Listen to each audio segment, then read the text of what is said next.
Hands-on with the 6th generation 2018 $329 iPad. It features Apple Pencil compatibility, but does that make it worth it? Check it out. So we got the 6th generation iPad in the house.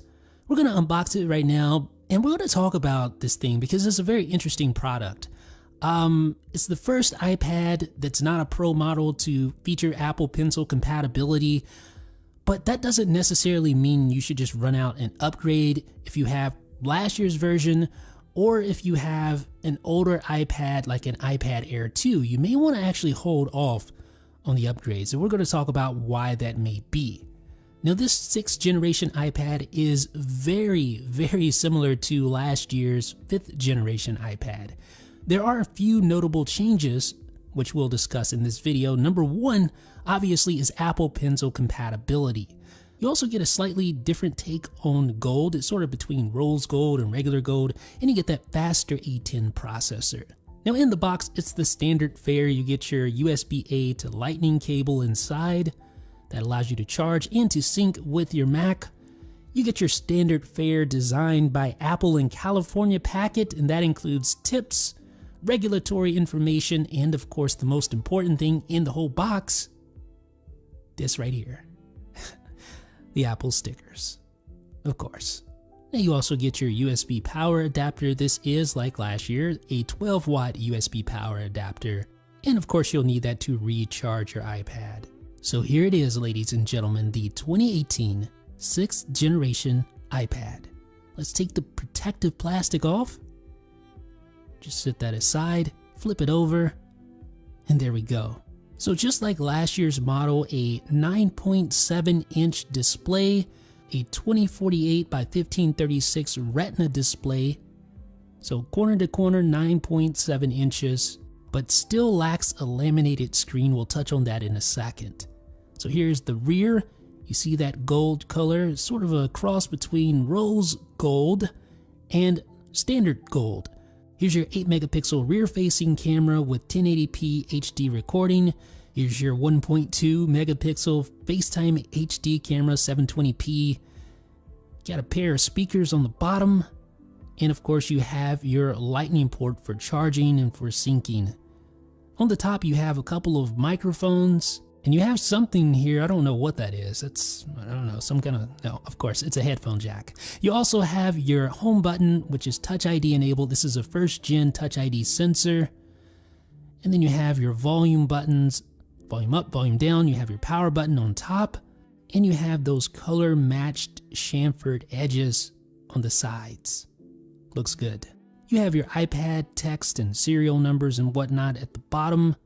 And of course, your color-matched Apple logo. So that's a walkthrough of the features. Now let's talk about specifications. First of all, this thing is powered by an A10 system on a chip, the same chip that was in the iPhone 7 and 7 Plus.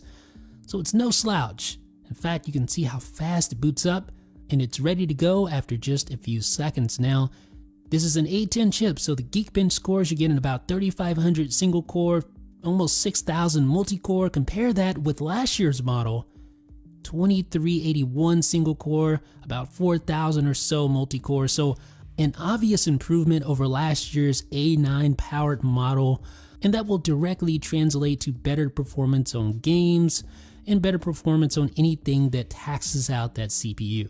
Now last year I did this test comparing the 1st gen iPad Pro to the 2017 iPad, exporting a 4K movie, and they were close, very much close. The iPad Pro still won just by a couple of seconds.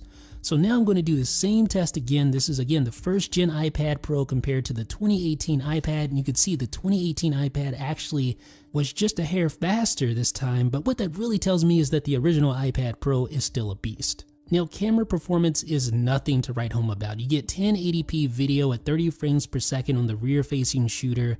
You get 8 megapixel stills, and that's nice, but compared to modern iPads with 4K video shooting and much higher quality still photos, it's just pathetic at this point. You still get a 1st gen Touch ID sensor, but that's not a big deal because it performs fine.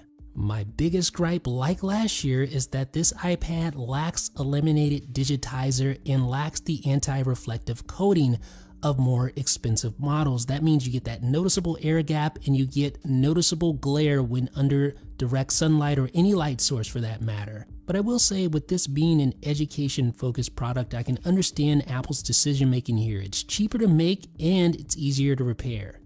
So what's the main reason to consider this iPad? This right here, the Apple Pencil. If you want the cheapest iPad you can buy with Apple Pencil support, this is it. Otherwise, you'll need to upgrade to one of the Pro models. Yes, this is the first non-Pro iPad with Apple Pencil support. So that's a big deal. You can get in the game relatively cheaply.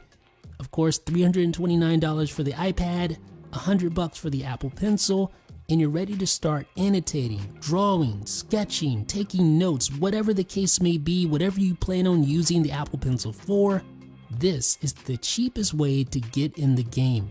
I've tested it out with several apps and I could say that the performance is really good. Now, it's not as good as the latest generation iPad Pro with that Pro Motion display, because that helps out with the Apple Pencil's responsiveness, but it is just as good as a first gen iPad Pro. And that's not really all that bad. That's actually pretty good, as you can see here. If you've never used an Apple Pencil, I suggest you head over to an Apple store, check it out, see if you like it. Chances are you're going to love it because it is one of the best stylus experiences I've ever used, even on this budget-minded iPad, which features older hardware inside. Now, not everyone should run and jump and upgrade to this. If you bought last year's model and you don't care about Apple Pencil support, then there's no need to upgrade to this iPad in my opinion. If you have an iPad Air 2, the decision is a little tougher because you don't get that laminated digitizer, which the iPad Air 2 has, but you do get Apple Pencil support, so you kind of have to weigh that out and see what you think. I would upgrade to a Pro model if I was coming from an iPad Air 2 for sure. But if you need Apple Pencil support and money is tight, then yeah, go ahead and check out the 2018 iPad. If you have the money to spare though, I highly suggest sticking with the 10.5-inch iPad Pro. Not only do you get Apple Pencil support, but you also get Smart Keyboard support, which this iPad doesn't have. So ladies and gentlemen, what do you guys think about the 2018 iPad? Is it a good deal? Is it for you? Let me know down below in the comment section. This is Jack.